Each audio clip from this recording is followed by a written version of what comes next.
Good morning guys, it's me again, Leticia's Kitchen. For today's vlog guys, magluluto tayo ng adobong baboy. So ito yung ating 3-layer pork.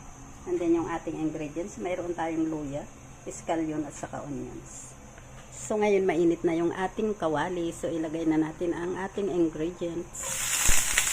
Ayan, sama-sama na yun.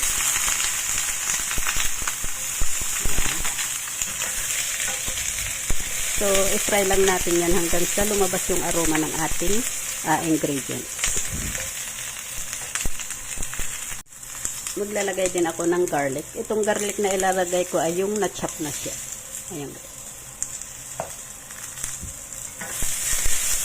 Wow. Ang bango. Ngayon, ilalagay na natin ang karne. Ayan. Ayan yung ating karne. So, i-fry lang din natin ito hanggang sa maging brown yung kulay ng karne na.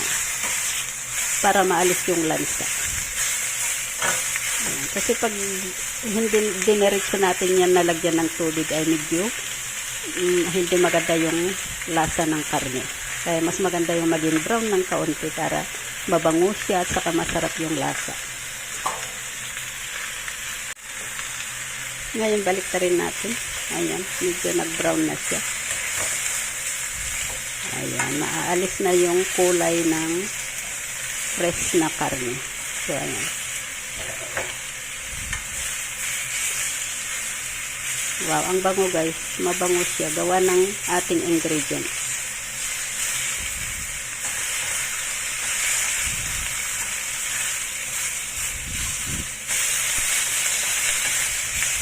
Wow, ang sarap. So, ito na guys, maglalagay na tayo ng soy sauce. So, ito yung Japanese soy sauce. Maglagay na rin tayo ng tubig. Ayan. Napaka-osok. Maglagay tayo ng maraming tubig. Ayan.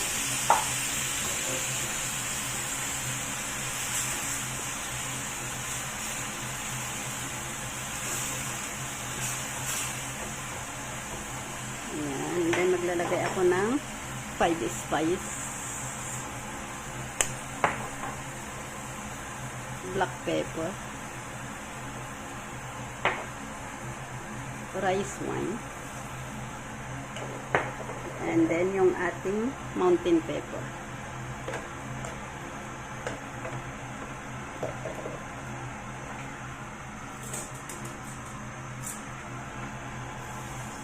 Ayan.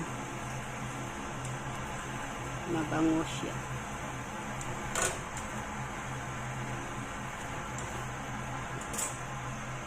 And then tatakpan lang natin.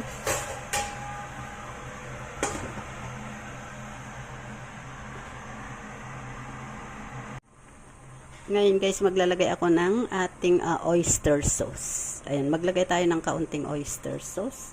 And then, ang ilalagay kong sugar ay yung syrup. Ayan. Ayan. So, haluin lang natin. Ayan, hahaluin na natin. Hindi pa yan luto. Pakuluan pa natin yan hanggang sa mag-less yung kanyang sabaw. Kasi matagal itong lutuin. Mga nasa 30 minutes. 30 to 40 minutes.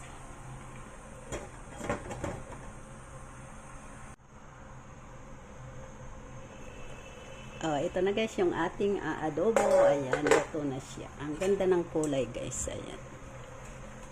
Wow. Ang ganda ng kulay niya. So, ready to serve na ito.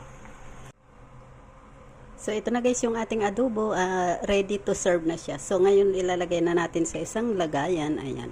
Pwede na nating iserve. Ayan. Ang ganda ng kulay. Golden brown. Sarap. Masarap ito sa kanin. Kahit yung sabaw lang guys ay pwede na sa kanin. Ayan.